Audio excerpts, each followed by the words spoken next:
I think a principal really needs that humility to start with. You do not own the knowledge. You do not own everything at that school from the get-go. You need to have a really strong culture of humility, availability. Consistency is probably the most important thing. You're listening to Around the School Table, hosted by me, Steve Davis, and proudly powered by Zuno Suite. We'll be bringing together the many voices shaping primary and secondary education across Australia, from principals and teachers to education thought leaders and system innovators. Whether you're in the classroom, the staff room, or the boardroom, this is your podcast to be informed, inspired, and connected. Today on Around the School Table, we're joined by Stephen Crockford, Principal of St Albans Meadows Primary School and a remarkable educator who's just weeks away from retirement after 55 years of service. From starting his career in Broadmeadows in 1968 to leading St Albans Meadows through profound social and educational change, Stephen's devoted his life to lifting expectations and opportunities in Melbourne's northwest. In this conversation, he'll reflect on transforming a struggling school into a thriving community, the power of sport and explicit teaching to build aspiration, and the importance of growing emerging leaders who'll carry the work forward. If you care at all about the long arc of school improvement and the legacy of a principal can leave, this is a story I think you should lean into and have a good listen to. Stephen, thank you for joining me around the school table. Thank you, Stephen. It is a real honour to actually have a chance to sit with you just weeks away from retirement. You've worked across 10 schools thereabouts in Melbourne's northwest. St Albans has clearly transformed over the decades. How's that long view of a community's evolution shaped your leadership? Well, obviously, I've had to grow in the role myself. I think it's very important as a leader when you start in a position, you don't know that much. Be a little bit humble, understand your own limitations. You might have a vision, you might have plans, you have some experience, but you have to live the journey, you have to go through it, and you have to learn to develop yourself as you go. And obviously, to lead an organisation at the school, you have to develop the people within the organisation with a shared vision. So, when I look back, when I started St Albans Meadows back, assistant principal and PE teacher in 1990, I might have thought I knew a lot, but I actually knew very little about the bigger picture. And I think the bigger picture is what will separate many principals from being effective or otherwise. So fortunately, I did have a strong background in education, and I've always, Stephen, regarded myself as a teacher first. And I think when I became a principal, my school, our school, as we refer to it, was basically my classroom. So I was like a teacher with a whole lot of people working with me and for me, just like in a classroom when I was a teacher. I differentiated, I developed people, I looked at the individual skills of people, whether they're children or adults. It's actually a very similar journey. And when you look across now with 80 odd people at school, every one of them, I look at them as an individual and someone who I can work with and develop. So that's a big change in mindset from when I first started. And to be on that journey and to learn that, I think is something that I'm quite happy to share with people. There's two things that just struck me as you said that. One was having that humility when you begin. And just as a quick aside, now with all your experience, I know you're retiring, but if a new school offered and you went to start, how easy would it be to regain and pull on that cloak of humility to start again, knowing that you've got all this experience? Oh, look, I think it's the key, to be quite honest. And I have some work with other young principals. I'm trying to help them, or assistant principals, on their journey to becoming principals. And they still need that humility more now than ever. I think we're an educated community more so. Everyone, parents, everybody's more aspirational, more well developed, and schools come under a lot more scrutiny because of that, because we're inviting everybody into our schools and into our community. So I think a principal really needs that humility to start with. You do not own the knowledge. You do not own everything at that school. You are a facilitator, you're a manager, you're a side-by-side person, getting people on board with you with a shared vision. And that passion will, if that will determine the culture of the school, particularly a brand new school from the get-go. You need to have a really strong culture of humility, availability. Consistency is probably the most important thing. Everybody wants to know which leader is going to turn up day in, day out. They can't have a different leader on a different day because of a mood or something happening.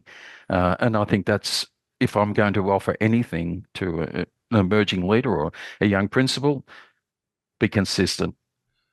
And the other thing you said earlier that I don't want to lose hold of is remembering that you are a teacher first and foremost. I get the sense to me that that is a form of ballast to keep you square as you move through. And I wonder if the structure of the education system and the hierarchy and the way it's thought of and worked out, whether that puts that under pressure and it can get lost. But I'm guessing you would argue holding on to that thread is going to be an important thing for any principal or leader. I would agree with that 100%, Stephen. You've summarized it beautifully. Never forget who you are, where you've come from. I'm a teacher. I became a teacher because I had passion for the profession. Still do. I haven't lost the passion. I haven't been burned out. I'm actually very lucky. I'm going out with my feet, not with my feet first, but on my feet, and still intact and still enjoying the role and still feeling great about what we do as teachers. Now, I think and I don't mean to be critical, but some young principals become very corporate.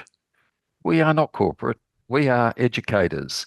We're there to look after the next generation, to make sure that um, our great country is well represented by good people, and the good people thing is so important. And I don't regard myself as a corporate in any way, shape, or form. I'm a principal who's enjoyed 30 years in the role, who's always been a teacher. And I always, when they put occupation, I never write principal, I write teacher. Okay? Yeah. That's great. Sorry, that's worth a moment's pause because I think we can all run away with ourselves and our titles. I want to take you back to 1996 when you became principal there. Students apparently were about 18 months behind. Today, the school's grown from 16 staff to around 80. It's thriving. What were the turning points of that transformation? Yes, I believe that you start with what people can do and what they're good at, what's enjoyable. Maths and English to a certain extent, obviously that's our end goal, to have outstanding results in that. But to achieve that, I went about it in a different way. I wanted the children to come to school and be happy for a start off. So I looked at, with my sporting background, PE teacher for a while, obviously did a lot of classroom teaching. But I've done just about every job in the classroom. I've been in the trenches, so as to speak. So I know what it's like. And I think children at that stage at our school, we never had a uniform. They pleased themselves whether they come, and it was accepted that they would be 18 months behind. Okay, we had to become aspirational. We had to change that. So I looked at my strengths at that time. It was my sporting background, and to get some excellence into the kids. We never won anything at this school. We were an embarrassment. Okay, so we started coaching kids at lunchtime and before school and after school. And, we got out there and I was doing that myself. I was taking teams and probably symbolic leadership to a certain extent, leading from the front and then getting teachers along with me to do that. And then the children saw that we were interested in them, that we wanted them to come to school and be part of something special. Okay, with sport, you don't need a lot. We didn't have an auditorium or a basketball stadium. We had a playground, and we could get out there and a few balls and things like that, and we could do things that would engage children, and they would see us as human beings too, as different people, not just trying to bang education into them. Education basically becomes a way of life, and from that. 2, 3 years of that, our children, they had a lot of pride in their school. They wanted to represent their school. They wanted to be part of something, and they wanted to train, and they wanted to, you know, win if they could, or learn how to lose gracefully. And from that, we then went into the performing arts area, which was a really interesting thing. Now, We went full that's not bore into a jump that I was anticipating. yeah. So well, performing arts was the next thing. We can all sing, dance, or do something. We can act. We can once again building up children's self-confidence and acceptance. So we never had a concert at this school, and the staff, when I first started the school, said you'll never get anyone to come. No one nobody wants to do a concert in St. Albans in the western suburbs with low socio-economic. Well, I said, well, I'll, I got a group of teachers together, and we did. And we started off something that now is outstanding. We now have our own band, our choir, our dance group. We perform at the State School Spectacular. Um, we've been to shopping centres singing. We've done everything, and we are not just St. Albans anymore. We are St. Albans. Do you remember what the early performing arts centerpieces were? I'm imagining it's not David Williamson's The Removalist or anything grotesque like that. What sort of things did you do? Well, it was very basic to start with, Steve. We had a concert, okay, each grade level. When I first started, we only had 9 grades. So every grade put on an act, and it was up to each teacher to work up an act. And I didn't have a performing arts teacher at that time, but I had some teachers that were keen, were interested, and we started with that. And everybody did a little act, and then I went out and I chased the best performing arts teacher I could find. I was actually headhunting people, and I've still got that same performing arts teacher with me today. And she is absolutely incredible. And she does 2 concerts a year now. We still do choir, band, and dance. We do State School Spectacular. We're doing a concert today as part of a transition for our prep kids for next year.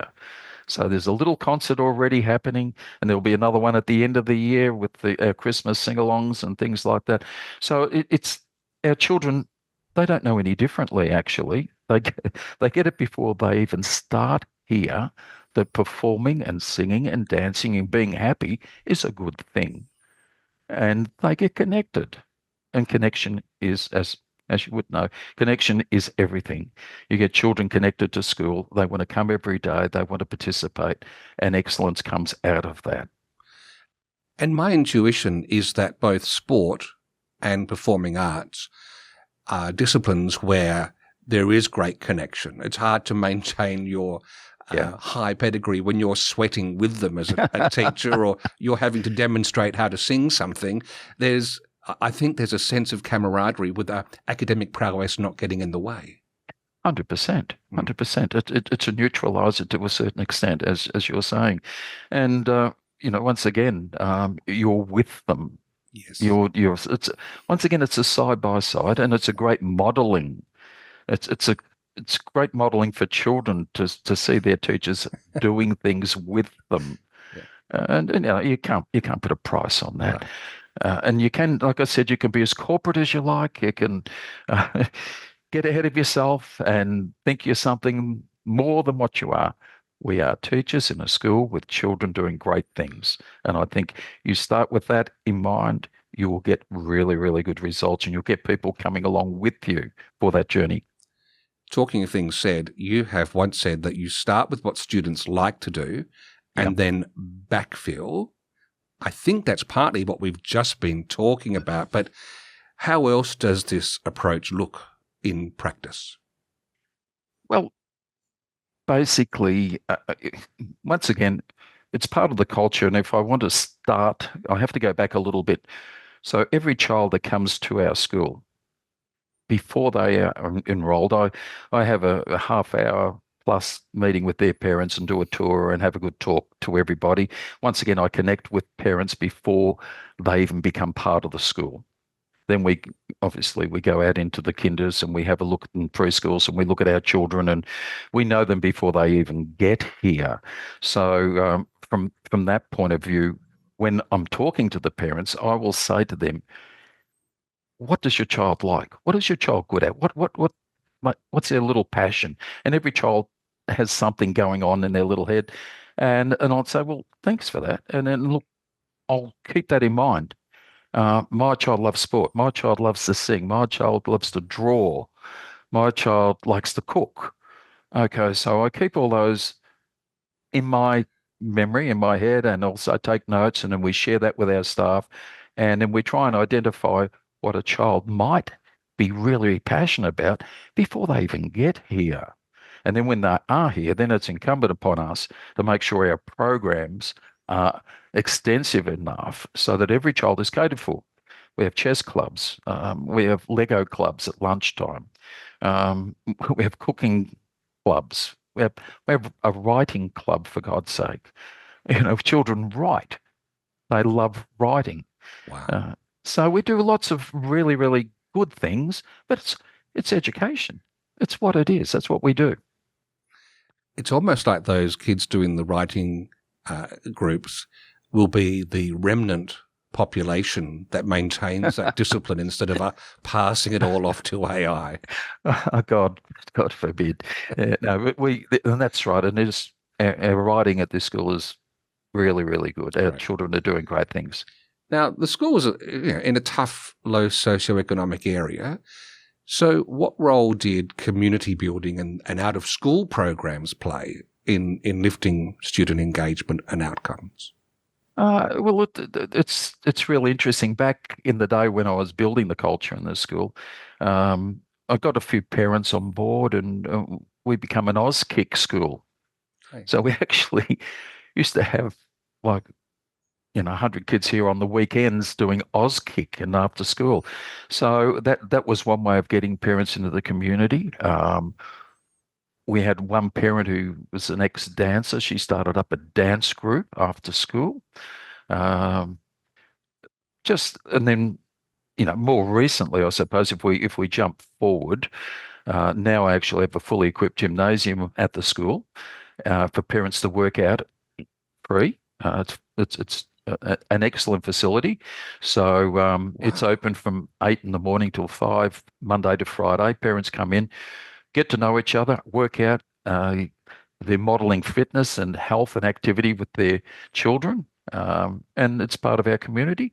And once again, it's a little bit different to what most primary schools will be doing, but it works and it's an amazing facility. And like I said, that gets parents in.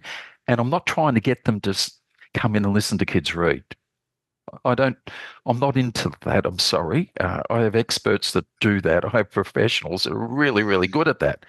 We like children to read for enjoyment. We like them to be with their parents for enjoyment. We don't want their parents to be their teachers. They are their parents and do really fun things with them, nice things with them, whether it be fitness, whether it be, with our kitchen garden program too, whether it be cooking. And we have an amazing kitchen garden, activity based program going on. So all of these things one hand washes the other to a certain extent. I hope they get T-shirts. The parents who sweat together connect together. Well, I might be able to market that when I've got 3 weeks to go. I'll have to get going pretty quickly on that one, Steve. Good morning. Selamat pagi. Kalimera. Buongiorno. Magandang 좋은 umaga. 아침이에요. Want to make sure every parent feels connected and informed, no matter what language they speak? Communication just got easier. With Zuno's multi-language feature, you can now connect with parents in over 130 languages, automatically translated, instantly understood, whether it's reminders, updates, or celebrations. Families receive your message in their preferred language, with no extra steps from you, no confusion, just clear communication. Every time. Try it today to build stronger school-to-home partnerships, inclusive, effortless, and effective. Now, back in the early 2000s, you built a business case to fund laptops for grades 5 and 6. You didn't want to rely on the Victorian government's Ultranet. What drove, I mean, you can talk about it openly now, what drove that decision and what did you learn from being ahead of the tech curve? Well, I learned that I don't know much about tech, but I once again I had a staff member, a young man who I brought into the school, and that was his passion. And he still is a great young man. He's no longer in teaching. We did such a good job with him that Apple stole him, and he now works full time for Apple. Has for about 10 years. But when Simon came into our school, he said, "Steve, the way forward, Apple computers, MacBooks and things like that." He said, "It'd be great if we could get every child in grade 6 to have their own MacBook." And I said, "Well, we're in a low socio-economic area. How are we going to do this?" I said, "What are you going to do with it? Is it going to replace pen and paper? Where does it fit within the curriculum? What's the educational benefits of it for a start off?" And basically right back then, even though we were doing every child one-to-one, as we called it, program, we never lost sight of the pen and paper. We always try to keep the balance, which is something they're trying to pull back in now. But we were actually talking about that right at inception point of this program. And it was when Simon came to me and I said, "Well, what are we going to do? How do we get every child, a laptop?"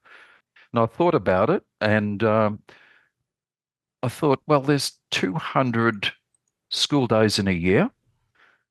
If we market this and lease out to parents for $1 a day, so you have 200 school days, costs them $200 a year, so it's $1 a day, and we can go through a company and we will lease these laptops, not buy them because we couldn't afford to buy them; they were too expensive. But we could do it through the lease, and then that was the business model of it, and that's where it basically started. And Simon then was doing incredible things with these children, and we had educators from all over Australia, from different countries in the world, actually come to St Albans Meadows and had a look at what Simon was doing with these children and what our other teachers were doing with IT.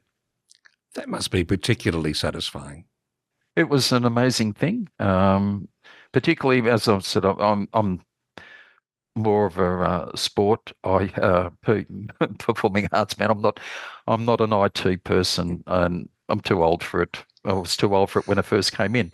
But you use the strengths of the people that you have at your school and their passions, and you guide them and you nurture them, and you make sure you're humble enough to let them do their thing.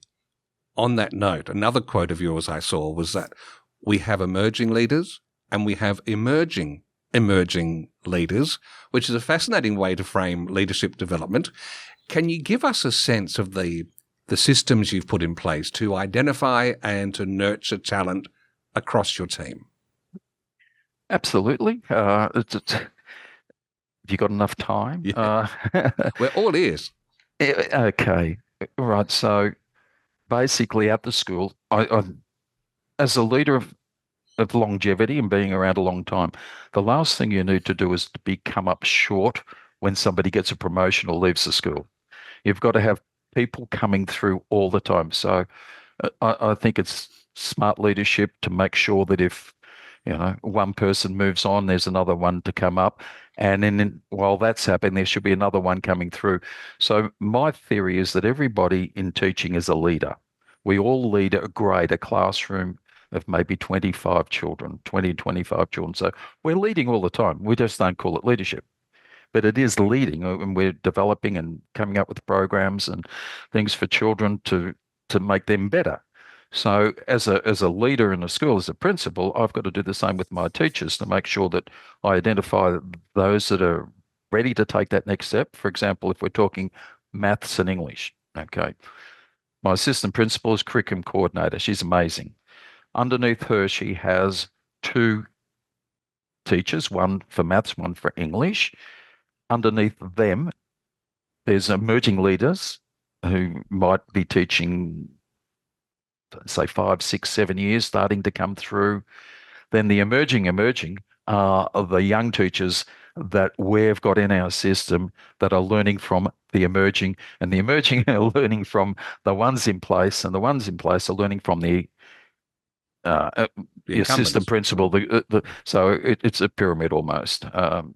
So it cascades down, and to do that, you do not come short. And you have your committees, you have your maths committees, you have your English committees, and you have your meetings with them, but you try not to burn people out. You've got to make sure that the balance is there, that their passions are such that it doesn't override other people's passions for other subjects too. So keeping balance and respect across all areas, I think, makes a big difference.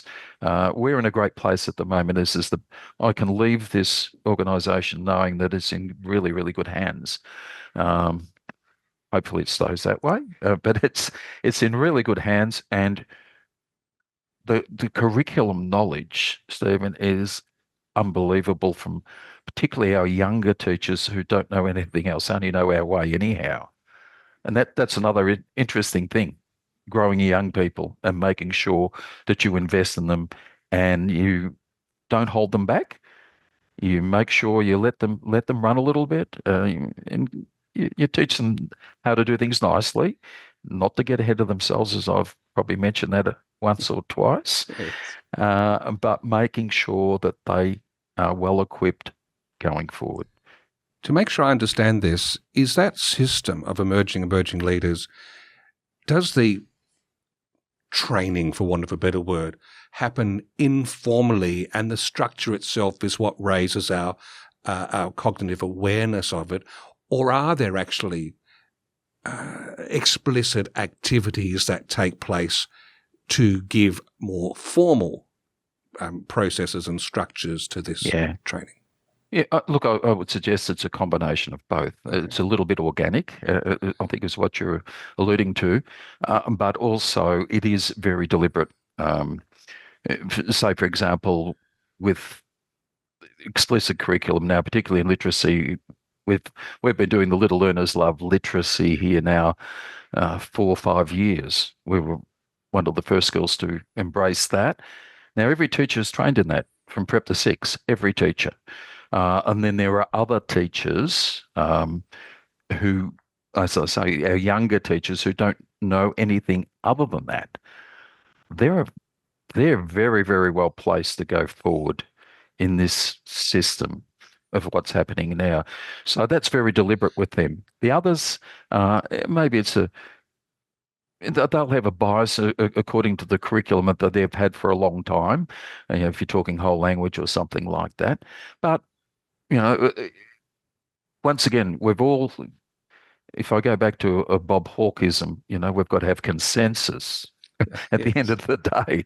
We've all got to, we may not be 100% on board with everything that's going on, but we've got to be able to work with it and agree to work with it and not be a blocker or somebody who's oppositional to fine. So basically, it's a respect thing too. It comes down to that in developing leaders. I've talked about humility. I've talked about respect. I've talked about availability. And I think one of the other things is being calm as well. There's lots of areas that we look at. You don't want a chaotic workplace. You don't want a chaotic classroom. You know, calmness, evenness, and people respecting what's going on. There's your culture. Yeah. That's how you bring your culture together. I like that you used a hawkism there. If you look at his successor, some might say, to coin one of his phrases, you're the principal they had to have. In a nice way. Now, actually, you mentioned explicit teaching approaches before. I just want to come back from that briefly. That's a method, obviously, of teaching, but are you suggesting that actually is what sets up success for this pyramid structure that you've got as well, or are they two separate things altogether? Well, it can, it does help set it up, but I've always had a pyramid structure anyhow, whether it was whole language or explicit. I had to work with what was the system, what was in vogue to a certain extent.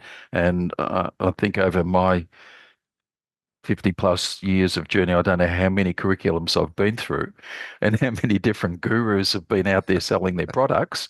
But basically, I think what I'm saying about the explicit now, we find that it's very good at our school in a multicultural society. It works for us.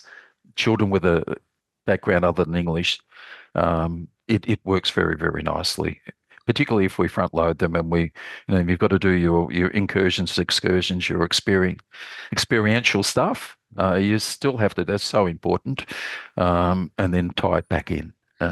So I think the pyramid's always been there. I've always been a man of structures and processes. And look, you're retiring soon. I don't want to harp on that. I don't know. Are you tinged with sadness, or are you happy leaving satisfied? Oh, look, it's a mixed emotion, Steve. It seriously is. I'll miss it terribly. I'll miss the people. I'll miss the children. I'll miss every aspect of it. But it's time. At 75 years of age, I think I've had a fair run.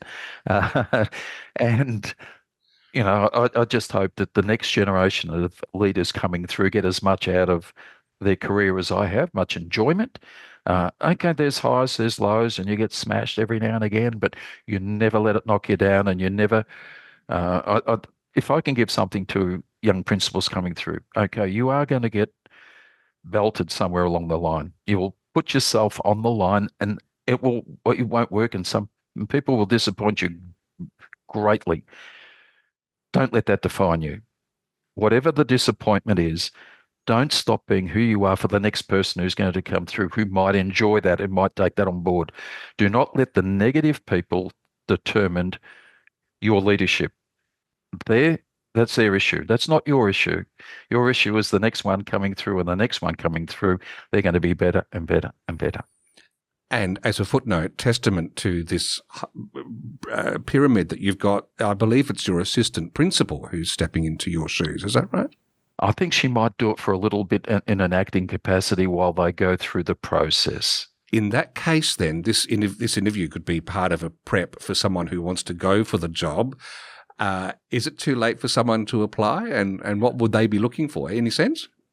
Oh, look, I think it closes in about a week's time. It's been up for a week, Okay. And then it will close. So I don't know whether the podcast will be out by then, but certainly if there isn't an appointment at the school, keep an eye out, because I know the department are very keen, particularly region, are very keen to get the right person in this school. It's a school they value, and they've articulated that, and they do not want this school to go backwards. They want it to keep thriving, as I do, as we all do at this place. Last question. We look back over your career. At one point, you were having to corral horses that were eating the school lawns. You've built a beautiful gifted program there. What do you think, what would you love your legacy to be at St. Albans Meadows? Well, that's a very big question. My legacy would be that the school keeps going forward. Okay, that my legacy is the breadth of programs that we do offer, and the passion that we do have, and the culture of the school. I'll keep coming back to culture. The culture's amazing, and I think I would like that culture to remain. I would like our teachers to keep growing. And when Steve goes, that's an opportunity for everybody to go up another level. It's not the end of something. It's an opportunity for somebody else to step up, and it opens up other pathways for other people. And I think if that's the case, then our school, our community will be fine. And everybody wants their legacy to be that you've left something that's really, really good and it hasn't fallen over. It broke my heart if this place fell over. That'd be a disaster. Stephen Crockford, thank you for joining me around the school table. Thank you, Steve, and all the best to you too. Take care.